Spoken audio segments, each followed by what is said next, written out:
was trying to figure out, why is this happening? What's going on? What is the purpose of my life? And there was a lot of protecting this thing that I thought of as me, this I.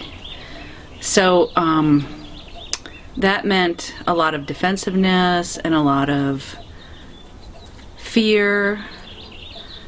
The outward life looks a lot the same as it does now. And it looked a lot the same as it does now. But the inward life is different. So before it was a lot of absorption with me, the self, the Natalie. And now it's that same absorption, but it's a different quality. Now it's more like a fascination.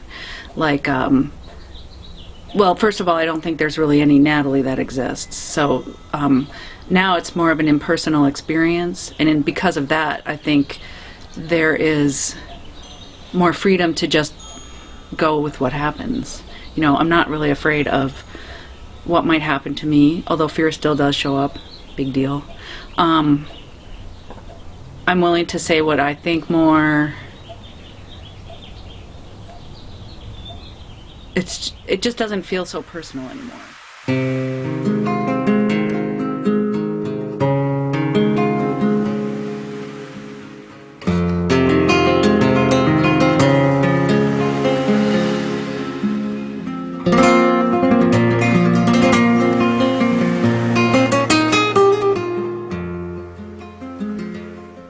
Wanted to experience God in a more personal way. So the idea of the Christian saints, the Catholic saints, the mystics was something that kind of drove me. I even chose one of my schools, St. Francis Junior Seminary in Santa Barbara, based on my love for St. Francis and his reflection of the Christian life, or the life of Christ. And so the mystical element was always there. And as I progressed and eventually found some Eastern teachings, I realized there were Eastern saints as well. There were Eastern mystics, but the same principle held, is that the mystics were always ahead of everybody else. They were always someplace that we weren't.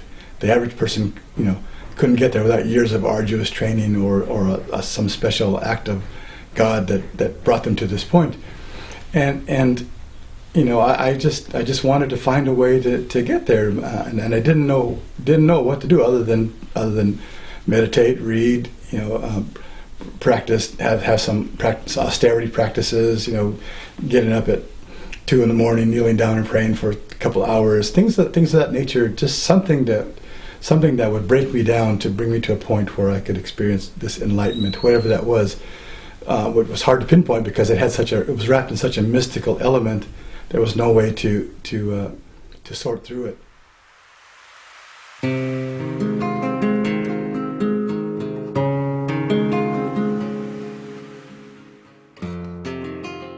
I do remember one evening when I was living in Boston many years ago, visiting a friend of mine who was cooking dinner, and we were going to do a show together at Harvard. Gilbert and Sullivan production. And in his back room he had a little black and white television set, and his back room looked out over the Charles River, and you could see Boston on the left and Cambridge over on the right in the distance. It was beautiful. It was dark at night. You could see the lights of the boats going up and down there. It was beautiful. I didn't have much on my mind. The little television set was on, and a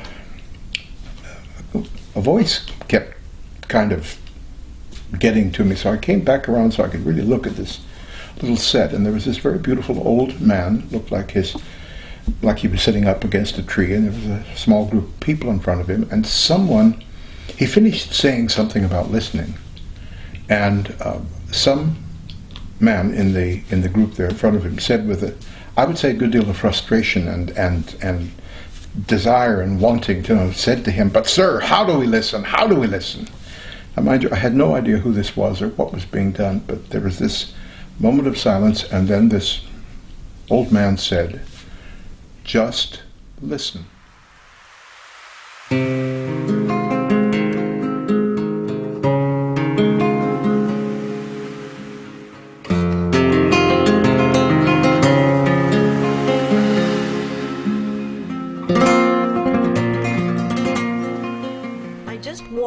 on foot and faith, and I made it 3.5 months later to Victoria, BC, Canada. And it was one of the most monumental undertakings of my life, because sometimes nobody asked me for... I never took food or shelter unless it was invited, just like Peace Pilgrim. And sometimes I did sleep under a bush in the rain. And sometimes I met the most wonderful people who would share a meal with me. And people are my pointers. People are my love. And I found sustenance when I didn't think I'd be able to eat that day. And I found a ride when I was about to drop down from exhaustion. And I would take a ride from whoever stopped. I wouldn't, put out my thumb. I put out my finger like this for peace, and I'd say, whoever stops, I don't care how scuzzy or awful or yucky they look and how scary, I'm going to get in with that person, because this is the person that I need to be with right now, and that needs to be with me. And oh, did I come into some situations and some conundrums. But as Peace Pilgrim says, look for the good in people, no matter how deeply buried. When you can find that good in that person, it totally disarms them. And I'm telling you, I have gone through life unharmed and harmless.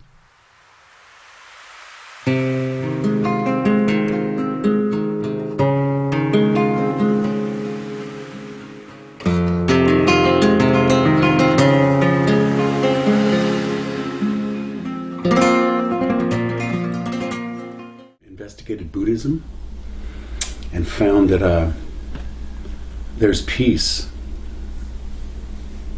I'm missing, one of the things I was missing is, how is peace attainable? And as I dabbled in Buddhism, I got the idea that peace is there. It's the attachment to desires of other things that get in the way of peace, and that peace seems to be a harmony within. In the Buddhist tradition, there were certain religious behaviors that were expected and that you were taught and that are cherished. I didn't buy into that. And I kind of drift. Sometimes it seemed like the trappings of the religion became more important than the purpose of the religion. And so I kind of drifted a little bit within that tradition to a Zen tradition. And I learned to sit 45 minutes in front of a wall. About a year's worth of that.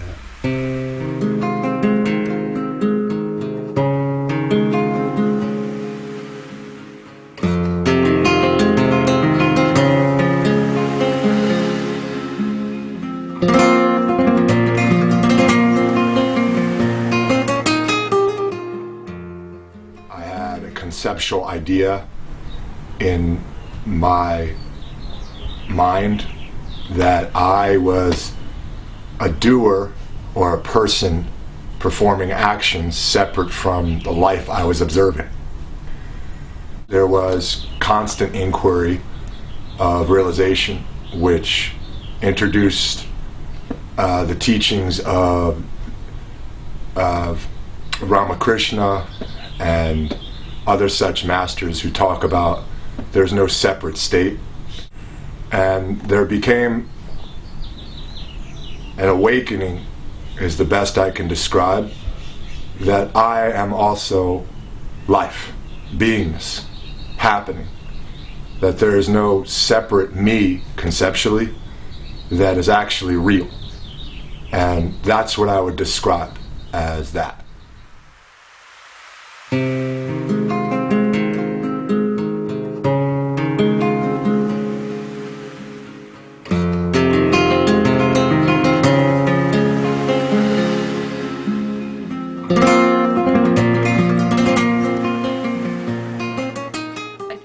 Happened is it became a matter of like, I'm not going to do anything but this. So I didn't work. I spent a lot of time just reading reading stuff I could find on the internet, reading books in the library, just looking for any kind of directive guidance to like, how am I going in the right direction? Is this working? Still trying to figure out what was going on. And then I found Robert's book in the library. Well, I found Jed McKenna's books first. Those are the ones that I think were my first, like, okay, I'm looking for something. I don't even know what it is. I have all these expectations of what I think it's going to look like when I get there, and that could not be true. And then if that's not true, I could really be misleading myself. And that sort of turned the search from out there to in here, in a sense. Or actually, it started turning the search from this should be different than what it is to what if this is what it is? But not a real realization of it yet.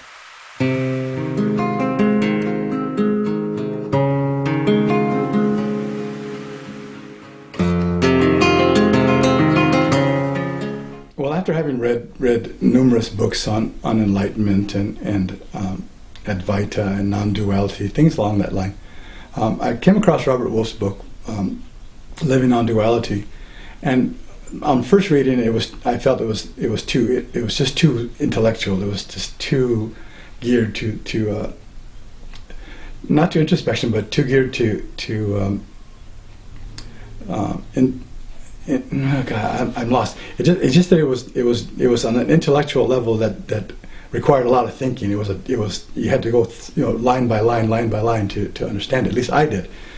So I put it down. I didn't want to go that hard of a route.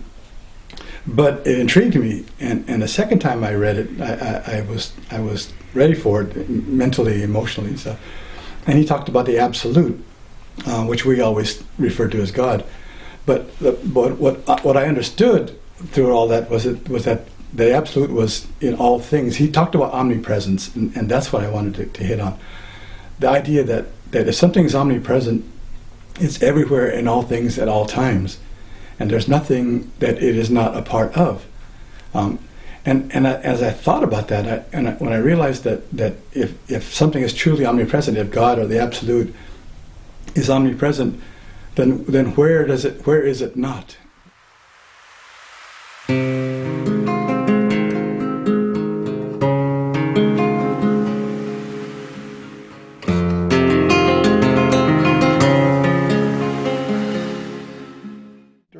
There were a number of times where, psychologically speaking, doors opened, windows opened, some things became more obvious. When I finally moved to Ojai a few years ago, which is where I have enjoyed coming all the time since the early 80s, I wanted to live here, and in part because this was where Krishnamurti lived and died and did much of his work. But also by this time, I'd done an awful lot of reading in Hindu masters and great Buddhist teachers, Ramana, Nisargadatta, Nagarjuna, the Buddha, a number of them. They all seemed to be singing something of the same song with different inflections and different ways of putting it. And then I ran into somebody told me about a book or about Robert. I think I met with him first before I'd read his book on non-duality, Living Non-Duality. And he really, in his very quiet, straightforward, in its own way, eloquent way, helped me see certain things, or helped windows to open, helped doors to open again.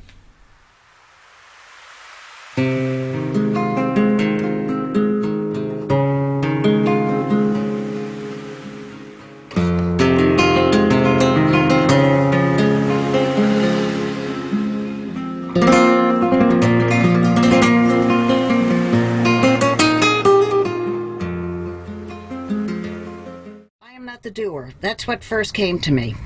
And it came through different instruments, first, oh gosh, somebody gave me an autobiography of a yogi by Yogananda, and I kind of glommed onto that, and different ways of looking at things started appearing, and different teachers started coming my way, not asked for, because I didn't know what I wanted or what I was looking for, but things started opening up.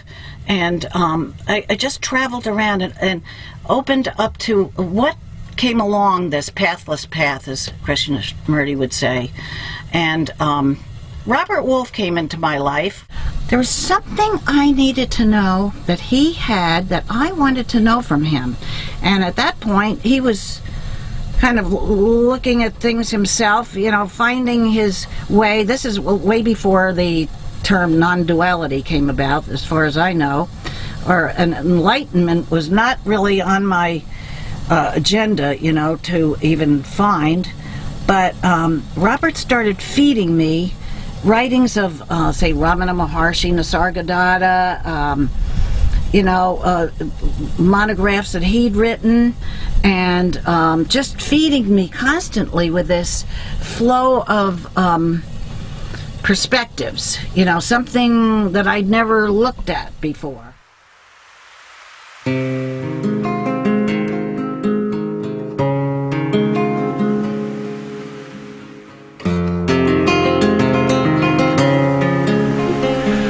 learned that the mind can't solve everything. There's something farther than the mind. And so I began looking, and I've always been attracted to the water. I live by the water. And I began to see that there's a connection here between something very natural, like the water movement, and life in general. And I discovered the Tao. And probably the Tao was one of the most important changes in my life so far. I began to tie in the idea of harmony and peace with a constant movement to and fro that doesn't necessarily go anywhere. It's a movement. But yet it's still at the same time. I learned that peace and war are part of an all, part of a totality. I learned the yin and yang. To begin to see the yin and yang wherever I went. And I also learned from Zen and then the Tao that looking is not seeing. Knowledge is not wisdom.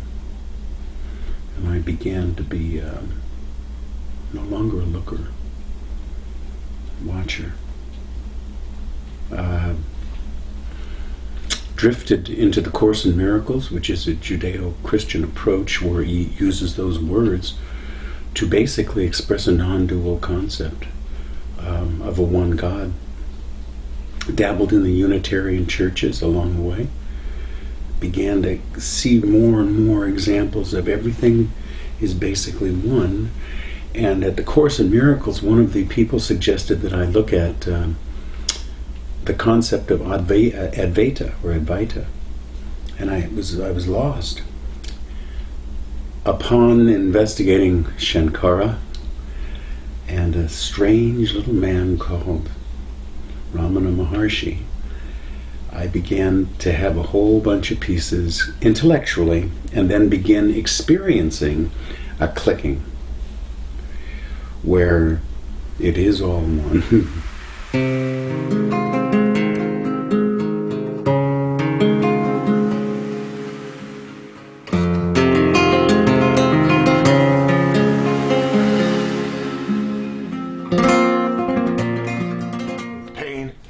Pain in my life didn't have any direction from the moment I started school. Maybe I can assign that to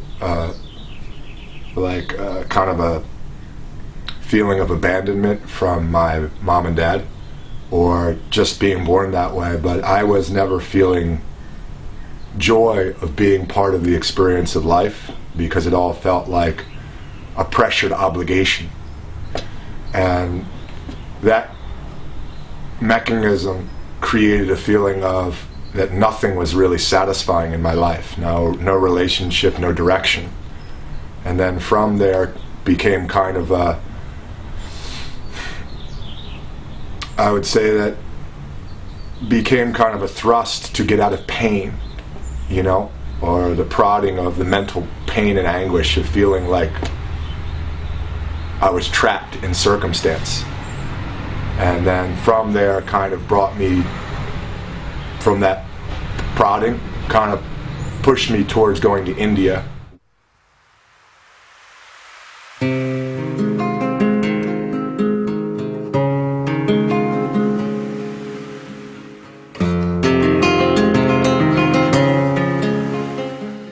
What is it about self-realization, in your opinion, that people find so difficult to comprehend? Or what is it about it that they resist so much? And secondly, what would you say is the key to unlocking the mystery to self-realization? First of all, I don't think realization, or that mysterious place that people are seeking to find,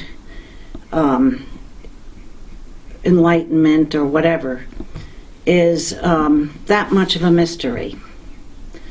I feel that it's built up all out of proportion to with expectations of certain writers and people creating this image of what maybe realization or awakening is. And Robert asks, what is it so difficult to, or why do people resist this thought of, which is really just what it is. It's a thought and a concept of being a realized person. Are we talking about an individual? Are we talking about a body that's sitting here in this chair that has finally reached nirvana? Click! All of a sudden, I'm not one of these people that, have these knockdown, fall down, extravagant, mind-opening things that I can say, I can claim.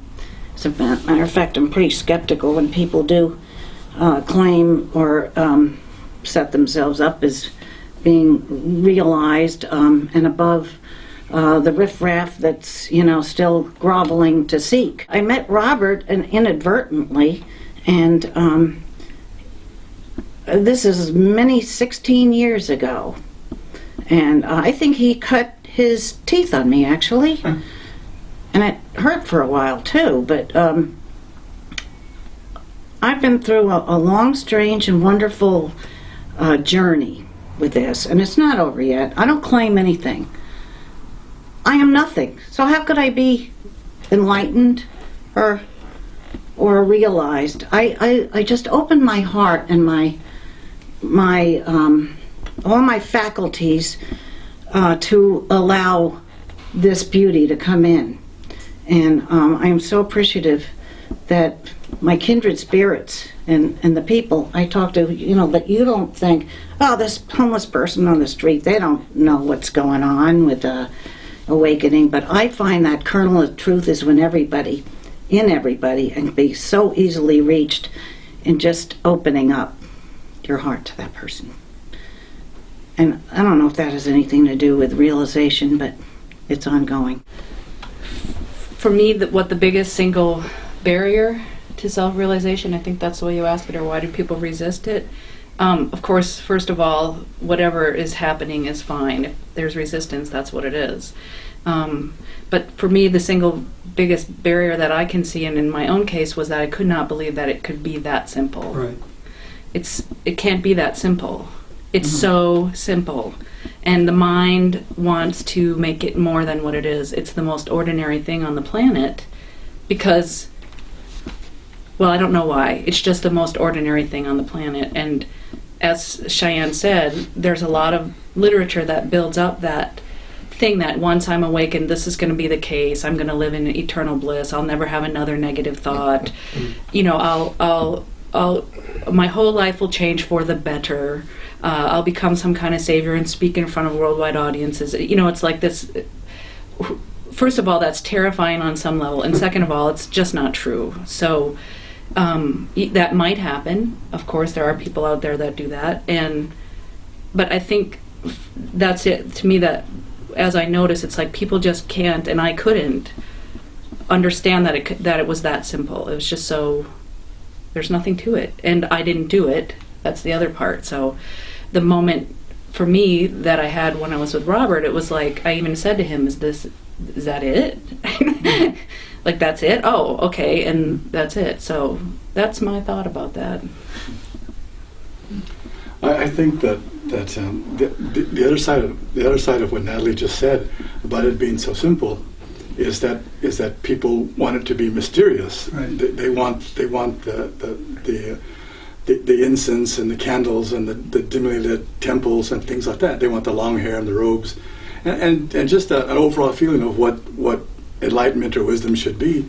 And as long as you have that image, you resist the simple, the ordinariness of it. And just using the word ordinary turns people off, because how can it be ordinary? It's special. You know, we've seen the movies, we've seen the gurus, we've heard the music in the background, the sitars and the tabla and all the other music that goes with it. And I think that's probably at least in the people I've encountered, and some of my own beliefs, that it was something that had an aura of mystery to it. And but I think for the key that unlocks everything, at least for me, was the idea that God or the absolute or the oneness is everywhere, at all places, at all times. And you know, if that's the case, then it's inescapable. And if it's inescapable, then you're in it. And once I hate to say logic only, but logic and intuition, when it starts to snowball, it starts to click. It's like a Chinese puzzle. It all comes apart, and you see the insight, which was there all along. You know, and then you kind of just settle down and you start to have an opportunity to believe. I guess that's what happens. You have an opportunity to accept, and when that happens, it's very ordinary. That's the crazy part about it. Just like Natalie said, it's a simple thing, yeah. But it's also stunning in its simplicity. That's the other thing. It sits you down. It's like, wow, you know, how could it be that simple? Yet when you think about it, what else could it be? How else could it have been? The mystery didn't work. The mystery only kept you away. So that's how I've seen it from my perspective.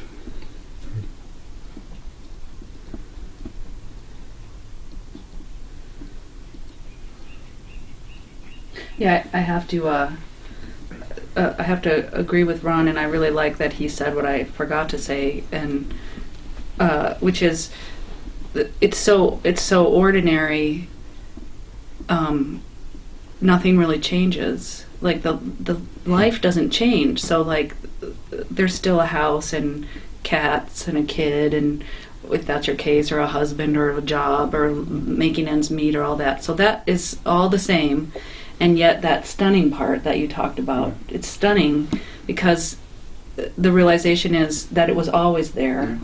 And so it's like this cascade in a sense that happens. And when we are attached so much to it being, how could it look like I have to clip my toenails? Come on. I mean, how could that be the enlightened awareness? But guess what? I'm still clipping my toenails, and that is it. You know what I mean? It's everything. Well, gosh, I remember I was hit over the head years ago by a man I'd never seen or heard of before. It turned out his name was Krishnamurti. Just absolutely shocked me and made me start to ask the question, what's it mean to be alive? What's going on here? Having been brought up as a nice, pretty fundamentalist Christian, although a lot of that had gone. Talk a little louder. And I remember I went out the next day and got my first Krishnamurti book because I knew this guy was onto something. But by then, the mind had come in and chattered and yerked and yarked, and what I had seen in that moment, when this old man just said 2 words, had been colored and disguised. And I went through years and years of seeking, of searching. There is something out there that I haven't got. I know others have got it, but I haven't gotten it. And in the groups that I was in, there was a lot of effort being made, and in many of our meetings, there were certain things you could say and certain things you couldn't say. And to claim that you had really seen anything, or that anything had really changed in your life, you would by and large be regarded as hypocritical and egocentric and all the rest of it. Because, and I guess it was, if we don't all act, look, and sound like Krishnamurti or something in that neighborhood, you haven't got it. But I didn't think that's what he was saying. I didn't think that was, and also, it seemed to me, every once in a while, he would say things like, it's really simple. He was a mystic and all the rest of it, but what it seems to me he was pointing to us about to ask, look at the way we live our daily lives. That went on for a long time, and there were insights and openings and closings, and, I sometimes say I didn't know how bad things were until I heard Krishnamurti. I found in what he was teaching extraordinary openings and insights. And I found out that he was one of the few of those teachers that didn't hold this golden carrot up in the sky and says, now if you do this, this, and this, you'll get that. And that rang true to me. And then Robert comes along, and his book, your great book, Living Nonduality, starts off with a quote from Krishnamurti, referring to that, in which everything is. And I started reading the book, and I'd heard Krishnamurti say much the same things in his own way, had begun to feel them in my sense, my own life, and it came to this, to answer the first question. Are you willing, James, whoever this James is, to give up everything? And I don't mean this in some great romantic thing. I mean, are you willing psychologically to say, I just can't, whatever this I is can't go any farther. It hasn't worked so far. There have been great moments and smaller moments and comparisons and about who had all that. Is it possible, to use Kay's phrase, is it possible to just say, all right, I give up. I've reached the brick wall. I don't ask for anything anymore. And it's like at that point, for me, a shift began. It wasn't getting thrown on the floor, lightning in the sky, or anything, but it was like, what is there to resist? What is there to fight? And then you get to the point where you see that it is no longer required for anything to be other than it is. And some of Krishnamurti's, to me, very great lines, I have no problem because I don't mind what happens. There's not a me there anymore. There's not the separative I that thinks it's distinct from all else to be challenged or defended or all that. This all began to make sense to me. And it's still ongoing. It's not a settled thing. But then everything shifts. And the toilet is still the toilet, and the dog is still the dog, and maybe you sound like a fool one day and tremendously enlightened the next. It doesn't matter. It's like you finally are able to breathe. And to me, now, it just seems fantastically simple. It was always just that close, and but then again, that's the way it was, and no problem. I don't ask for life to be perfect bliss. I don't ask never to be angry again, or not to do this or not to that. It doesn't matter anymore. If it happens, it happens, but it is seen, experienced in a different way. It's not sticky anymore. And that's the closest I can get to it. And having attained anything, or one has, I don't even know what that means anymore. All I can say is that it's hard to put into words. It's just, there's no resistance, not even when there's resisting. And something happens, and it's different. It's a different way of living. It is simple. I think that is what Kay was pointing to, as far as I can tell. Ramana, Nisargadatta, Robert, Nagarjuna, any of them. It seems to me that, and that wonderful, it's right in your face, this moment. At this moment, everything is handed to you. There it is. It's fantastic. I would. Blathered on enough here.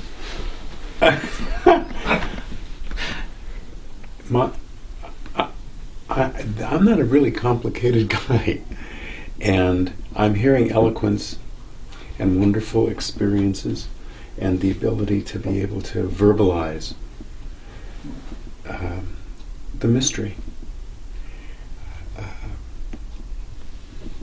And it's a wonderful, wonderful, wonderful experience to sit and to listen.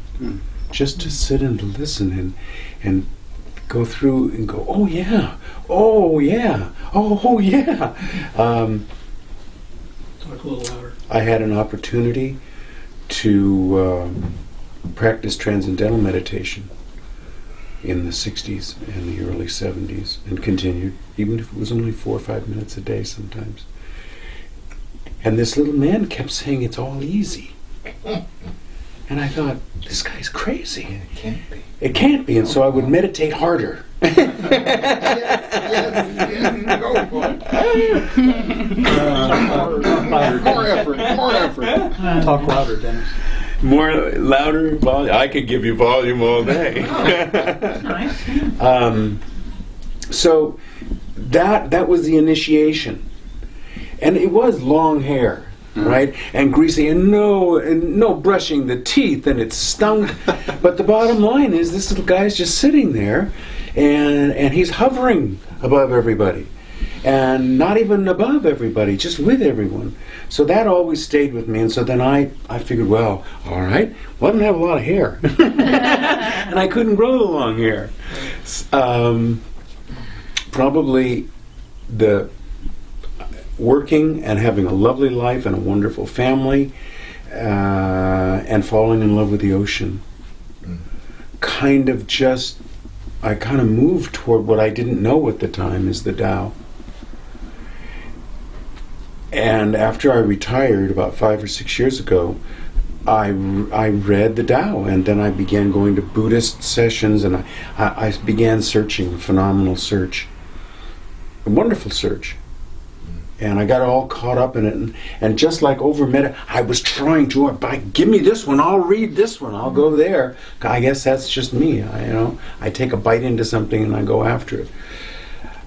I later, thank you to James, have been discovering Krishnamurti, and there's that same ferocious bulldog. Don't you see? Come with me. Do you understand? And I can really relate to that, to the readings of his dialogues. I had an opportunity after the Tao, or during the Tao, experience for the Tao, to spend several months just alone in Kauai, in the water, with the water at all times, and then the Watercourse Way changed a lot. You mean Alan Watts? Alan Watts's book on the Tao changed a huge amount, and so I see Cheyenne as a sister with the Watercourse Way, and I began to realize, Dennis, you don't have to push this. It all just goes. And there's a great part of the Tao that says the Tao is the lowest part of the earth because it all filters in. So just go with the Watercourse Way. Then I had an opportunity to meet Robert, and it was not a sensation of, oh my God, with Robert. Robert, much the same as you described, Natalie, asked me a series of questions, gentle questions, until I was left with, oh my God, how easy this is. And I believe if we could have ever taped that, Robert, the words that came out of my mouth, I looked at Robert incredulously, and I said, it can't be this simple. He wasn't allowed that. Yeah. So that's kind of the experience there, and why do people fight it? Well, I fought it by trying too hard, by pushing. There's nothing to be pushed, as James, and it just is. It just is. I love what you say, Dennis, and what everyone's been saying. And as I've been sitting here, one thing that occurs to me is, I remember as a kid being told that God is everything, God is everywhere, and then somehow understanding that means that God is everywhere. And when you were talking about meditating harder and stuff, what I somehow lost that, but then what I see now is God is the one meditating harder, and the one trying and seeking. And so it's, God, I'm using that term for the absolute, the one, the source, the thing that is here, as you said, Ron, it's inescapable. And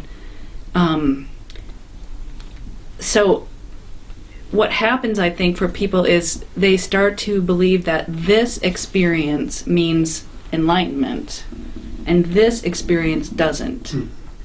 So I go to a retreat because I've been told retreats will help me find it, and then I have some kind of emotional, psychological, and I somehow go, then that means I'm closer to it. Right. And so then I spend a lot of time trying to get back to that experience, all the while missing that I've never, ever been apart from it. Exactly. And it doesn't look all the time like that one tiny little experience that I had in meditation. It looks like what it is in this moment. And that could be the and it could be, I'm sitting here watching TV, we're having this conversation. I mean, this is it. This is it. And I think that so that's one huge obstacle I see sometimes for people, is that they think it has to look like this particular thing, like the guru, like it looked like with the guru, or it looks like in this particular process.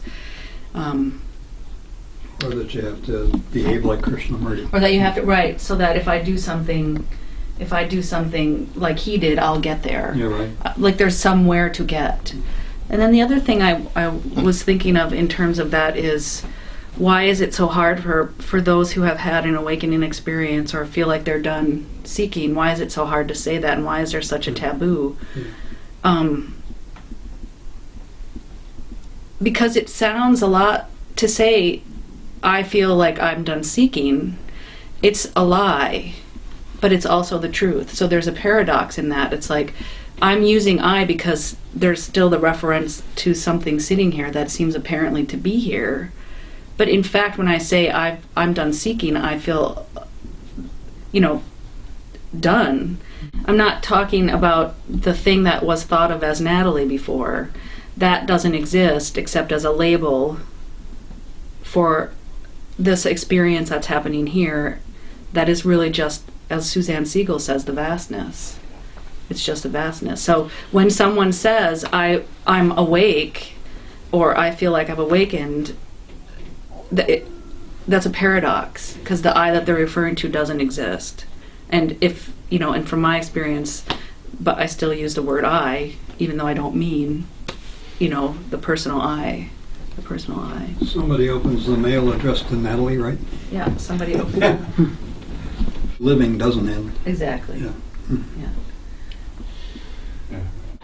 My experience with whatever difficulty is that we're, as human beings, or I was born into a mental condition in which I believed that somehow there's an external force called the absolute and a separate self.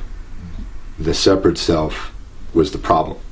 The absolute was an easy thing for me, God. The separate self, who the hell is he? I can't separate myself from that which all is, that is everything. So, thus creates there to be a dilemma for my mind. My mind can't conceive of a separate state, but also create a separate state at the same time. So the only answer is to realize that the separate speaker must be the absolute as well. And that's ongoing for me. Every day is self-inquiry, and every morning I'll forget this. And during the day I would try to remember who I am.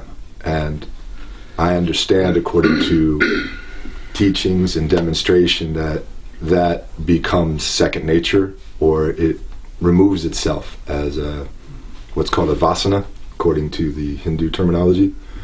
But that to me is the mind creates there to be a conceptual idea that there's a separate identity happening. And it's very challenging because we're born into a state of conditioning in which there's a idea of there being an absolute that's beyond this, but with no explanation of the speaker being who that is. That's it. Yeah. You know, one of the interesting things to me is I can remember years ago reading two great formulations about what you're talking about, John. And intellectually, they seemed obvious to me. I mean, I didn't have any problem with it, but it wasn't real. And those were the two great formulations of emptiness, their word for that which cannot be named, the absolute word. Emptiness is form. Body, mind, thoughts, activity, and form is emptiness. And the other one was the Hindu one, which I think is equally beautiful and extraordinary. Both of these do say what is, if we hear it. The other one is the world is illusory, Maya, that which appears to be but isn't. Brahman alone is real. Brahman is the world. It's absolutely not other than that to me anymore. And therefore nothing nothing really matters, in a sense. It's like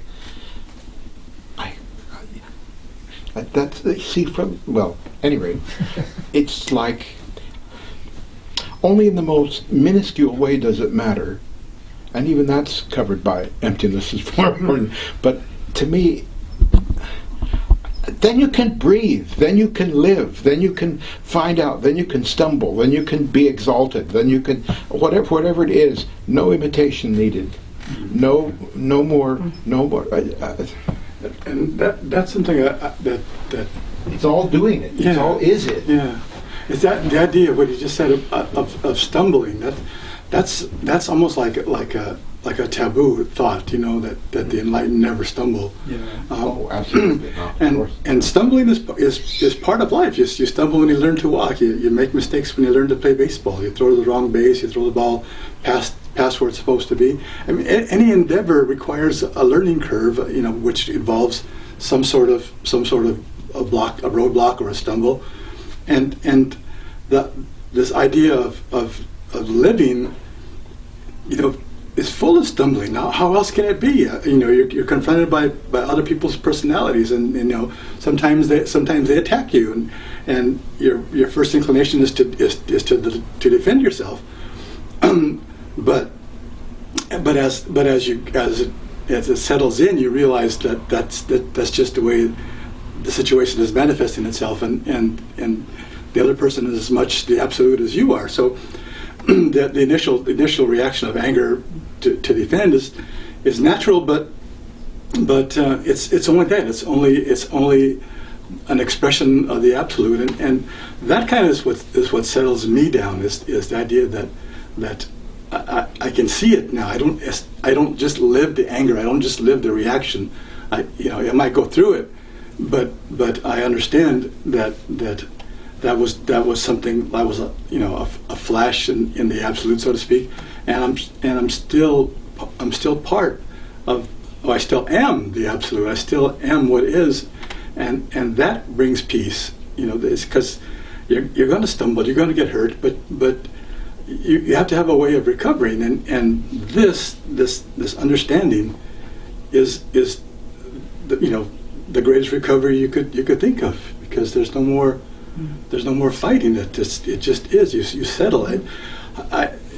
I don't know what there's no other word I can picture other than settling, and settling takes place in so many ways, like a balloon that loses its helium, just slowly settles, or like sand that's tilted. It kind of just settles back down to the position, or like the water course. The same thing. And when you live like that, your peace is your bottom line, so to speak, and that's where you go to sleep at night relaxed, and you say, if you want to say thank God for this day, that's one way of saying it. But in the simplest terms, it's just you've come to the peace that passes understanding, and it just is. You know what the response is to that so many times, including mine in the past, would have been, how do you know you're not being fraudulent? Who do you think you are to say all that? Well, what is fraudulent? Yeah, as if you're being, as if one is being untrue. Well, it can't be that simple, and you don't know what you're talking about. It's very, very deep and very profound, and if you Bluffing. Right? Yeah, you're just kidding yourself. You have, and And only God ever got it. Exactly. And I nod nowadays. I tend to nod and say, "You're quite right, absolutely." Yeah, so, exactly. and but it's prove it. Let's move immediately into the mind and try and figure it out, which is also what is. But the real deal is what you're talking about is that everything's our teacher, literally. Quite literally. Literally. The stumbling, too. Yeah, everything. It's incredible. Then there's learning, unless, of course. There is. And then, yeah. I remember reading in the book The Last Walk. There's an article by a fellow named Asi Shanmal, who was an old friend of Krishnamurti's, and Kay was dying. And the last time he saw Shanmal, he took his hand. The last thing he said to him was, "Sir, make no effort." Just sounds totally ridiculous from the viewpoint of, I must do this, that, or the other, Sounds, what do you mean, make no effort? But, it's all part of it. It's all there. That reminds me, wonderful. James, of another thing that I think can be a stumbling to people is that one thing that's going to happen, and maybe you can all just tell me what, if you experience that too, but there's no meaning when I from this place, there's just, life loses its meaning. The purpose of stuff is lost, and that is a big thing that I think people resist, because it's a hard sell, as Robert likes to put it. Because we really like our story, that we mean something, that our ego means something, that our life means something, that we think we like it. Right, we think we like it. Right, it is a very stressful story, but I think there's a big attachment to that, and that's hard for people. Then, I remember sitting here for several weeks, just going, how am I going to continue when there's no reason to continue? I didn't have to worry because it just continues. Yeah. Rafe and I were talking about that in the car, which is that the ego thinks it has a say-so in something that goes on anyway. And I note this from waiting for a text from my girlfriend, and I can't will her to text me. Apparently she has a mind of her own to do it without my permission. So that shows my ego that it isn't in charge. So this state, that which is absolute, goes on without my permission, whatever the my is. Right. Mine. Bye-bye. It's a really amazing thing, isn't it? Like, that's often what I'm so amazed by these days, is how it was always doing what it needed to do without me. Yeah. Always. And I thought I ran it all. I thought I needed to be there to do all this, make these appointments. If I'm not here, what will happen? If I'm not, and oh my God, it's such a lie. It's such a. I was relieved that I'm not making the choices. Yeah, it's a big. That's. I was. Yeah, it was like. It takes a load off. Yeah. Man, thank you, because it wasn't going anywhere.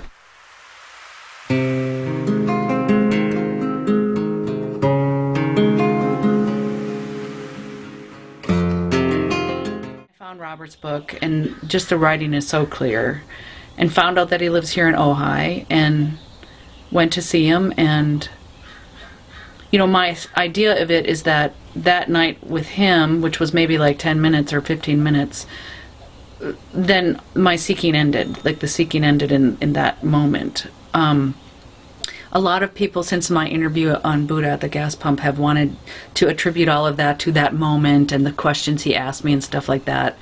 And I'm not sure it's just not a process that just finally came to its fruition. And I don't know, because in my world now, drinking coffee every day, doing drugs for 20 years, sleeping around with people, having relationships, is no different than the other stuff I was doing that was that was getting me down the road toward, if you want to say, toward some kind of final definitive answer or the end of seeking.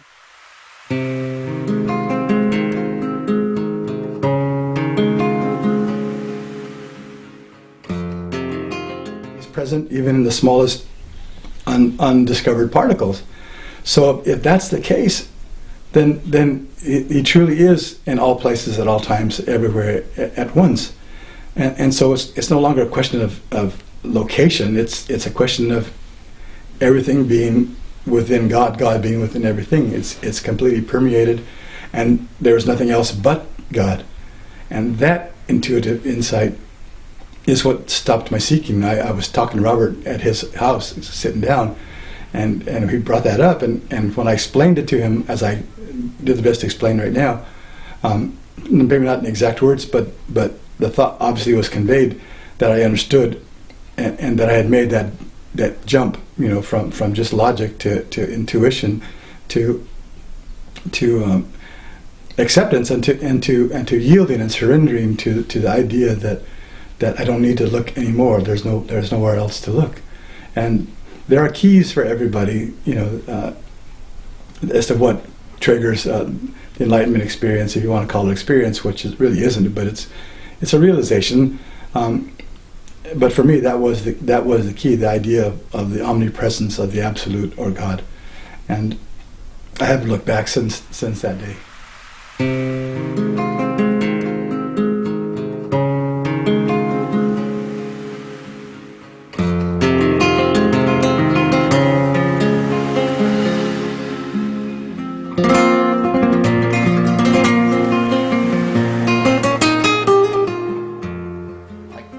Say that there was this blinding flash, and all of a sudden the fact that all is one suddenly knocked me over the head, and all that didn't, it kind of slid into place. It was something that intellectually seemed to me quite obvious, but it hadn't gotten to where it gets to your heart, and then it did, and there is a shift, there is something. And then all of these things that I'd heard Kay and the others say, and the way Robert spoke about source, about that which is the source of everything, that which is everything, it just all fell into place, not as an end thing, not as, okay, now done, over, finished. Quite the contrary. That's where I think maybe real inquiry begins, because you no longer demand that anything be other than it is. But if you do, there is no law, no requirement that you don't do this. In other words, the battle has ended.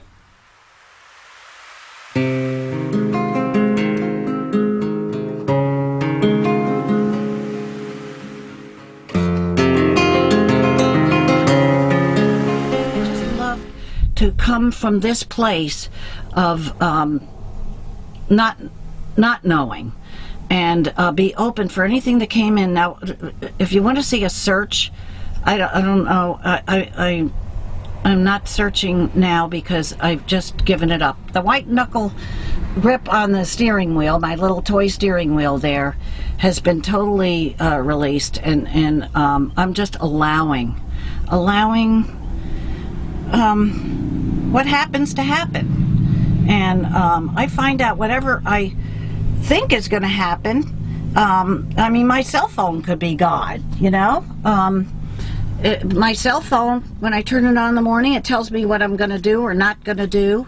I have no idea because everything switches and changes. And so I've kind of let go of anything that could be termed searching. And what was the last question that, you know? What ended the search?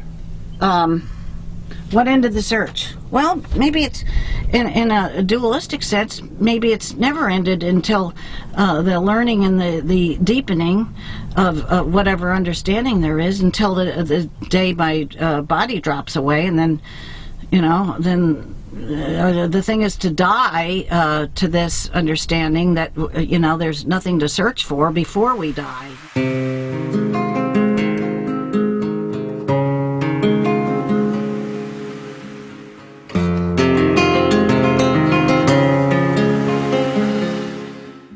To the pointer system of Robert Wolfe and his concept of non-duality. So for the last 3 or 4 years, Robert's teachings have helped me to clarify and actually helped me to experience what Ramana, the Tao, the Zen parables were all pointing to. And it's just to be.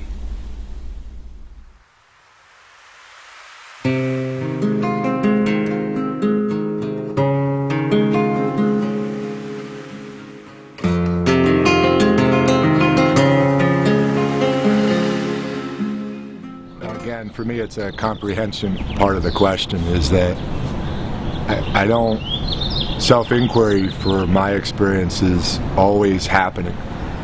So I'm always seeking understanding in the absolute. What might be talked about ending is a conceptual idea that rises in thought, that there's such a thing as a separate me. But the subjective part of my being is ongoing. As soon as I identify with a car or a girlfriend as part of a me, it creates a subjective idea that self-inquiry practicing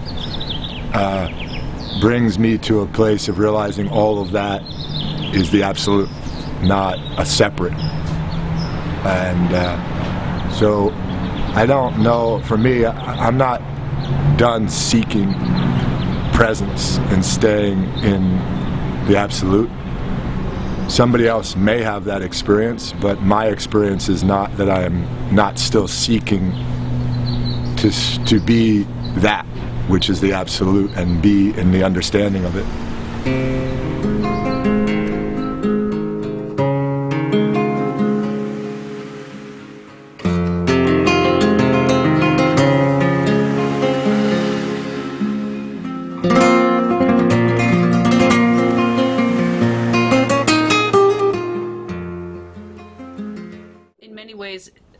It's a more intimate appreciation of that, a more intimate experience of that, because it's just God, and the knowing and the awareness is that's just God all the time. This apparent Maya is amazing. It's amazing. Look, you know, look at all the amazing things that come to us. And I'm not just talking about the good things. I'm talking about war and hatred and violence, and all the things that we judge and think of as bad are all part of this amazing, breathtaking play, this, you know, this creation that doesn't exist. That doesn't exist, but feels like it does. Life right now is, it's basically all the same. It's just that before, when I would have worries about what's happening, it would create there to be an idea that I had to solve a puzzle or something had to be solved. I was going somewhere. Now there's a realization that happens for me that everything already is happening and already the absolute, and I'm that.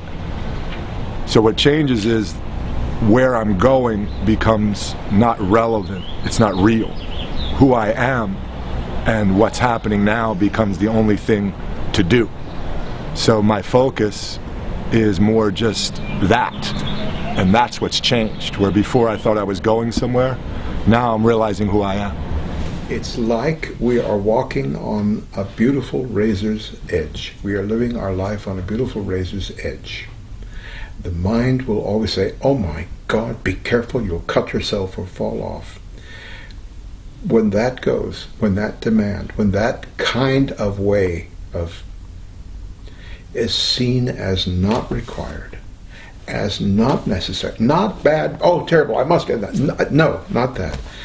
Just seen for what it is, then see what happens. And to me, it's like the story's over. Whether I feel like I have finally reached nirvana, I'm enlightened, so what? Maybe 5 minutes from now I'll feel differently, or think the me that's inhabiting this instrument, has a bad day, and I'm not claiming anything, for myself. So I'm sorry, I really just can't answer your questions, the way that people could understand what I'm saying. But all I know is that I don't know, and I'm okay with it.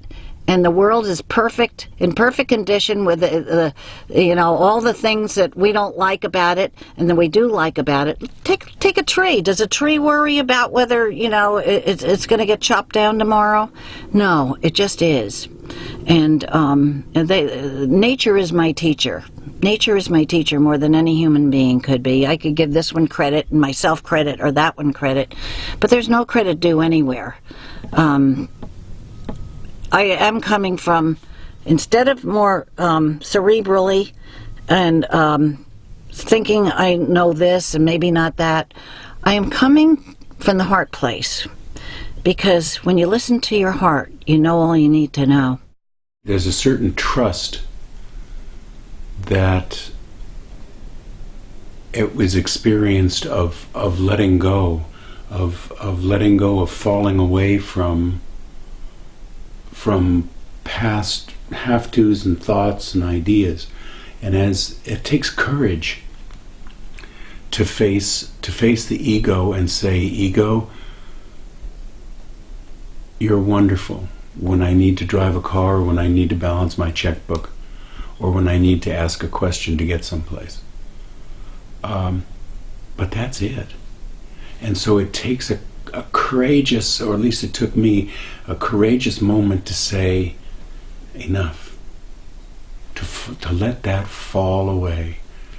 So that's one. And then as it falls away, there's like an insecurity of, God, am I crazy? Am I losing this? And so the Sangha, I don't know if that's pronounced correctly, but the community of other human beings that are experimenting with looking was very important. It no longer is as necessary as it once was, but there was kind of like a safety net.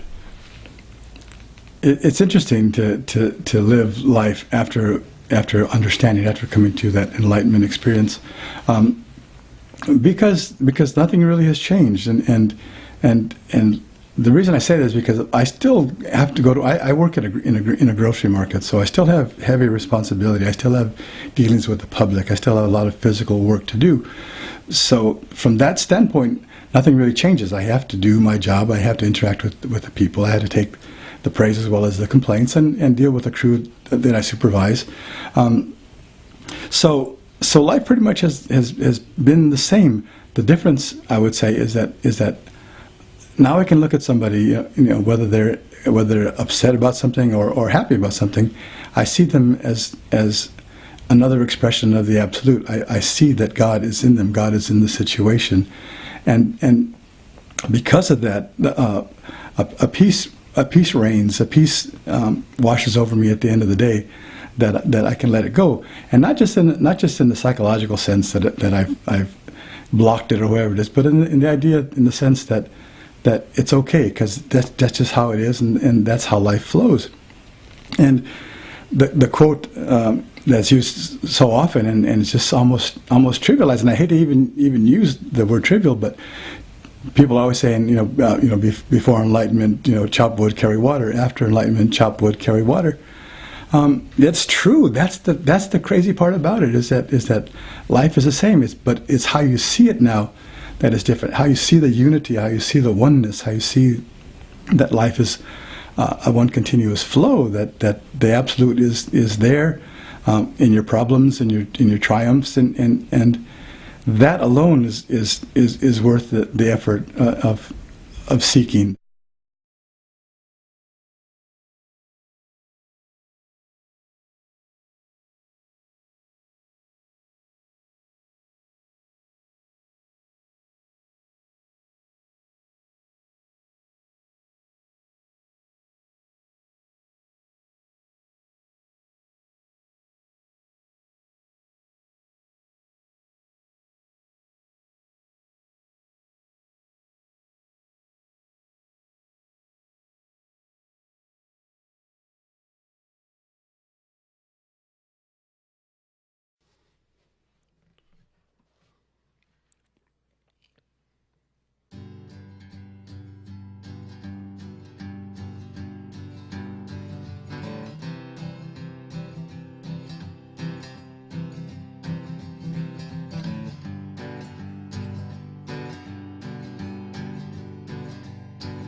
Well, there is no heart to burden to be free. There is no heart to burden to be freed. There is no heart to burden to be freed at all. Oh, there is no barrier too thick to break. Oh, there is no barrier too thick to break. Oh, there is no barrier too thick to break at all. Well, there is no energy too wild to wake. Oh, there is no energy too wild to wake. No, there is no energy too wild to wake at all. Well, there is no continent, there is no sea. Oh, there is no continent, there is no sea. No, they are not two, they are just one thing after all.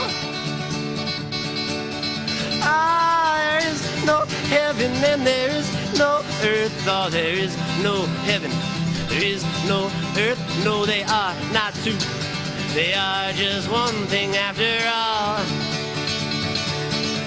Oh, there is no God above and no lonely man. Oh, there is no God above and no lonely man. No, they are not two, they are just one thing after all.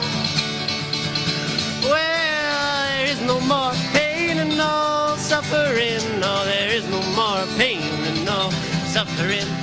There is no more pain and no suffering. There is only right now celebration. I said celebration.